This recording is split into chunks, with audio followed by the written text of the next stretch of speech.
Merci Kabouya l'homme puissant, merci na balandinyo social du Congo, merci na bino banso oyeboy. Boza kobenga biso de part et d'autre pour na koyeba makambo za koleka na kati ya mboka Congo. Makambo za koleka bien parce que bandeko ba benga kinga Bruno ndenge ni santé ndenge to mona ki bazo benda bino. Oui, santé za bien. Kobenda ou pas kobenda biso mais biso objectif na biso zali ya ko libérer mboka Congo ya ko bundisa ba oyeboy baza ko zo mboka lokola esika na bango ya koya ko sala lisano ya mwana boso mona biso bilenge to telemi to simbani na maboko pona ko telema pona ko bunda pona bitumba oyo boba papa honoré nganda bandaki yango bakufi na complicité ya bayi kongomani misusu nde biso peto bino mboka eza kokende mabe parce que lelo oyo boye biso banso toyebi yango ke makambo eza koleka na mboka na biso eza bakongomani nde te bazoka décision eza batu oyo boye ya libanda nde mutu bazoka décision na bango pona koya kotiela biso ba mibeko oyo boye eza ya bango yango wana bomonaki biso bilenge tolobi te. Au lieu de banda kolobela ba kombo ba leader politique, au lieu de banda kolobela ka koswana ka kombo nani asala ki bonane boy biso dobi makambo wana eza na agenda na biso te oyo boy eza na agenda na biso ezali il faut batu oyo boba kende régime ya ba jouisseur, régime ya ba frappeur, régime oyo boba za na intolérance balingi soute batu ba loba, balingi soute ba manifestation salema nde ya mwana omoni objectif ya komba na biso, objectif ya lita Bruno Mimbenga na baninga tozana bango tozo bunda pona komona ke non makambo oyo biso tolingi volonté ya peuple il fait ça la respecter. Lelo oyo batu baso baso benga baso Bruno yo makambo lo bako zaire moko to mona kango mais osaka na raison. Oui, moi je ne doute pas les choses ramassées. Quand je passe à la télé, c'est pour expliquer les gens, pour sensibiliser ma base, pour sensibiliser les peuples congolais, mes frères qui souffrent.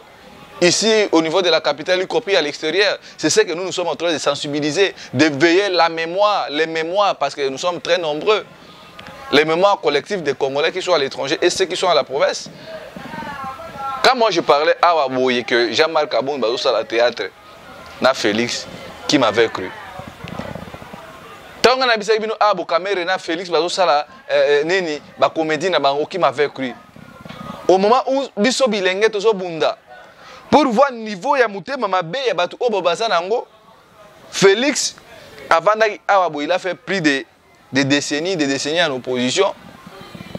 Tout ça comme on a fait si tendenge comme il oyo bango ba komesi na oya fête chaque samedi. Mais bandeko bazo kufa na est. Bazo sala bango même pas deuil national. Même état que drapeau ya mboka ekita pona bato baso boma bango puna Félix azo ba eloko wana te. To vandi to surtout ki to moni Félix ba uti ko balisa mwana. Mais na kuna na bunagana auto que 3 mois. Quand moi je parlais que Félix est un président qui porte des lunettes mais qui n'a pas de vision. Félix est un président aveugle qui veut conduire le pays dans un trou profond. Botala na biloko ya boy.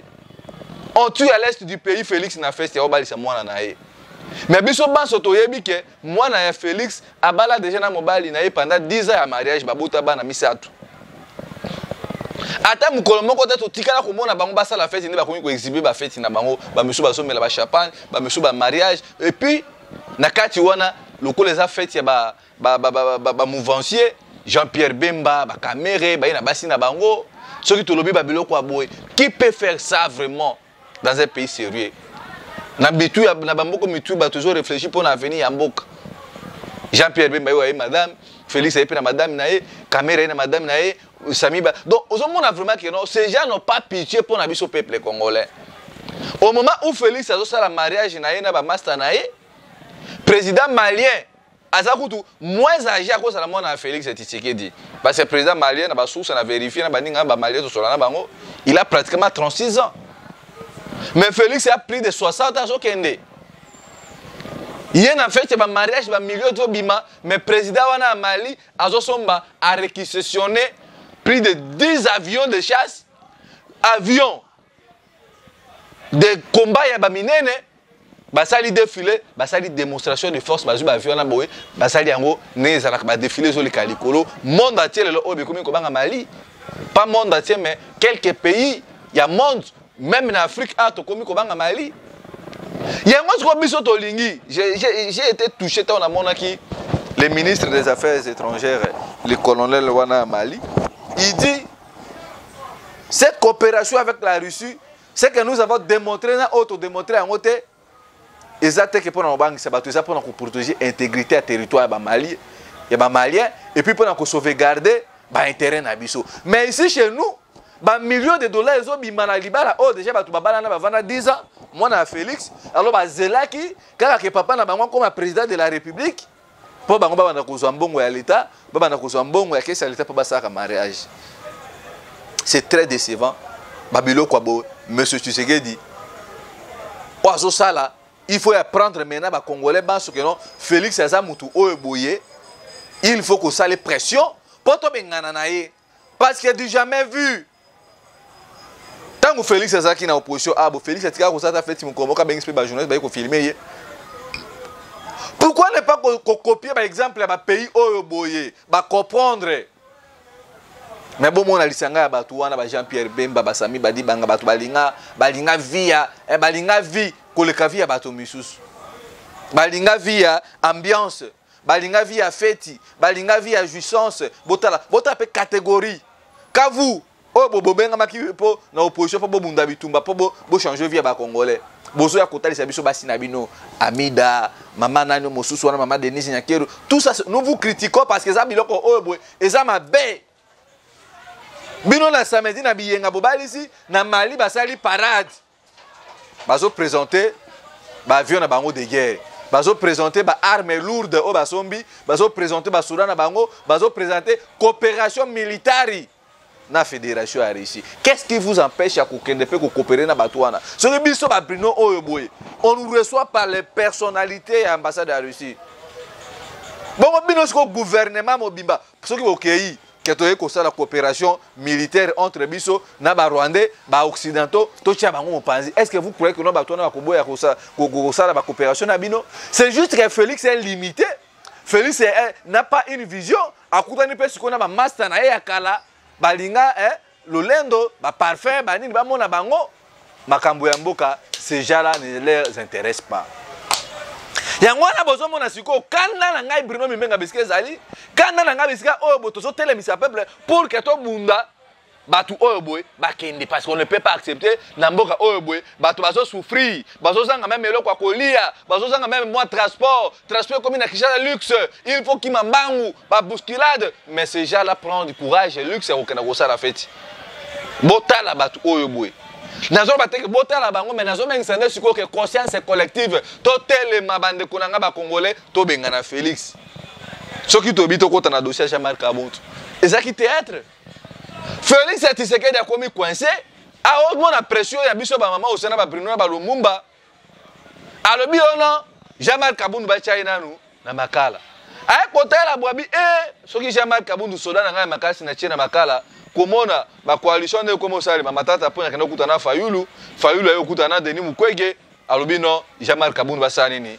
babimisaye akene kovanda na ndaku naye tala bisika oyo boye Félix azobelo kwa zo salate et puis na kati ya coalition na ba rapprochement esalemi entre Denis Mukwege na Fayulu na matata ponyo ba américain na ba rwandais boye bango très bien que Denis Mukwege il a été toujours aux côtés des américains na ba rwandais connu de tout le monde.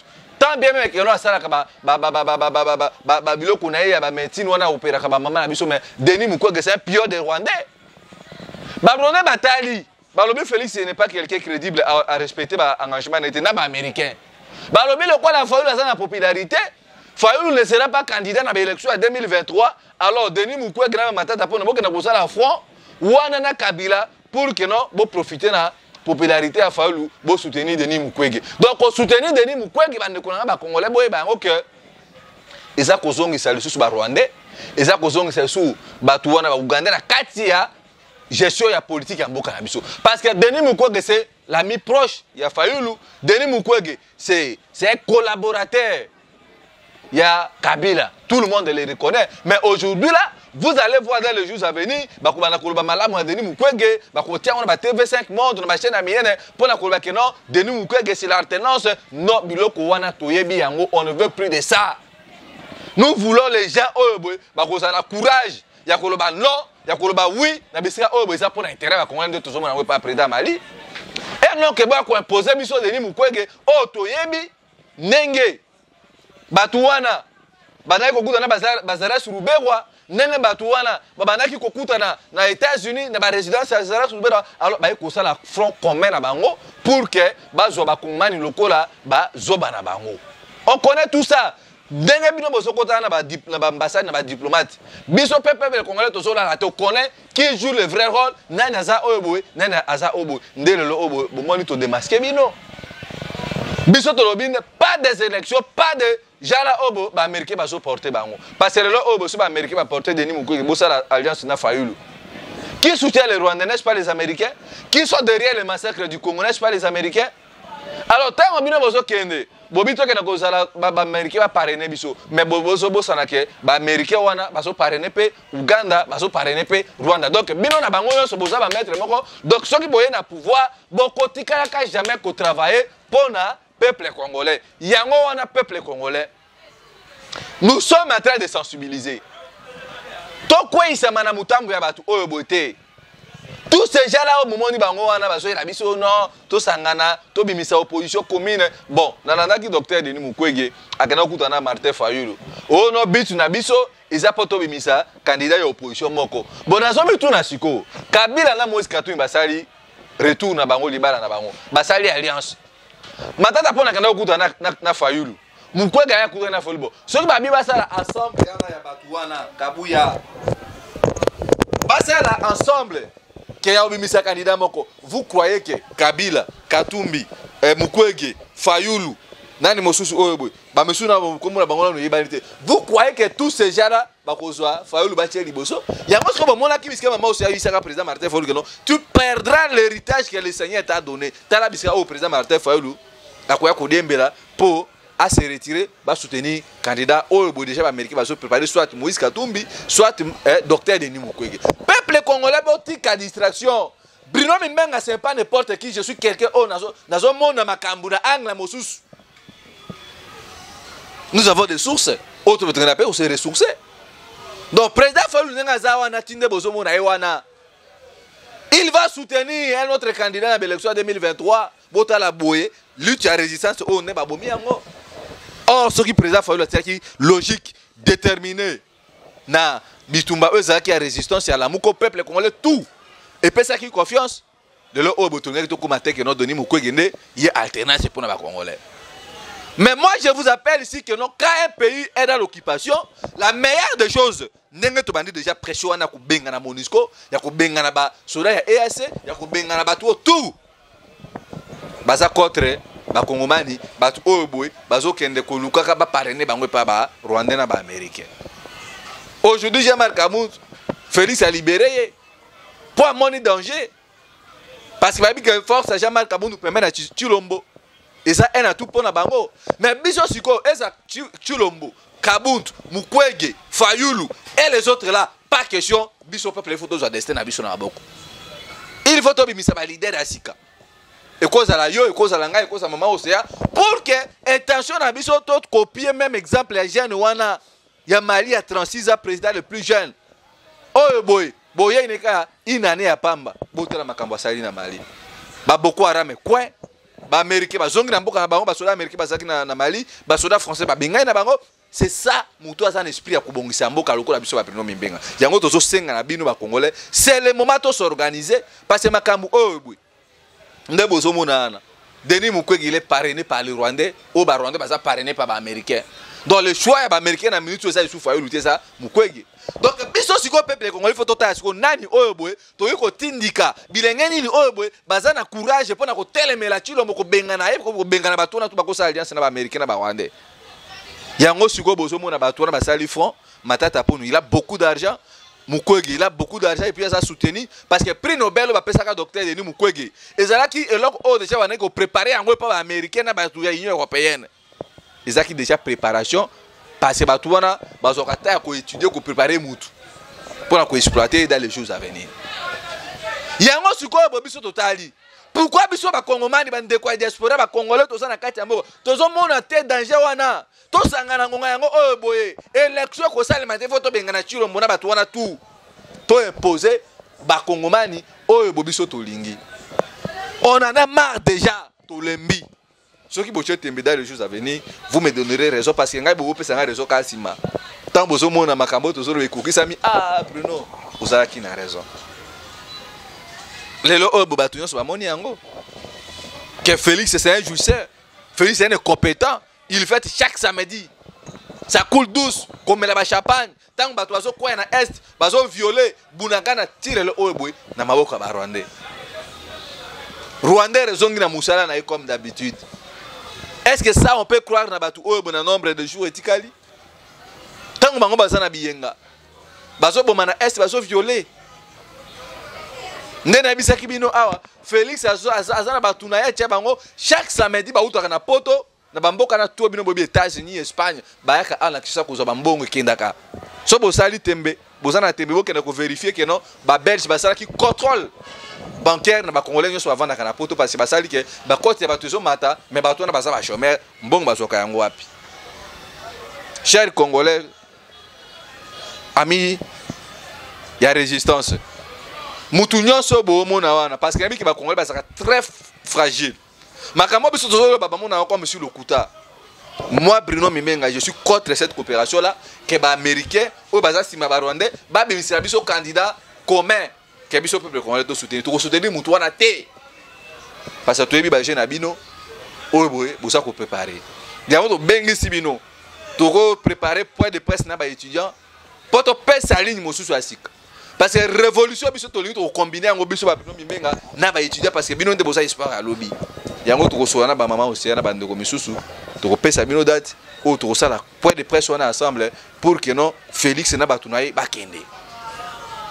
Merci Nabino Nyonso Obozo soutenir biso, merci Nabino Obozo dans l'émission du début jusqu'à la fin. Bon continuer pour s'abonner parce que chaîne Oboza la libération mission tout le bela pour na Congo maman aussi appelle ça biso bilenge banso o to na courage to lo bakabo solo puis to za intérêt pour na ko sensibiliser pour na ko telemela makambo Oboy to so luka Congo et ça la libérer. Numéro ezali wana benga biso soutenir biso aider ba résistant na plus 243 81 73 11 702 plus 243 81 73 11 702 Walande oku benga biso oku komela biso makamboza nango idée apport na yo stratégie na yo et kozala les bienvenus. Ndena bisabino toujours la peur doit quitter nos esprits entre la patrie ou la mort le peuple vaincra. Diboka pilipili ici la sona mokolo mokote soto kutana bino na mikolo ezali koya ingeta ingeta ingeta.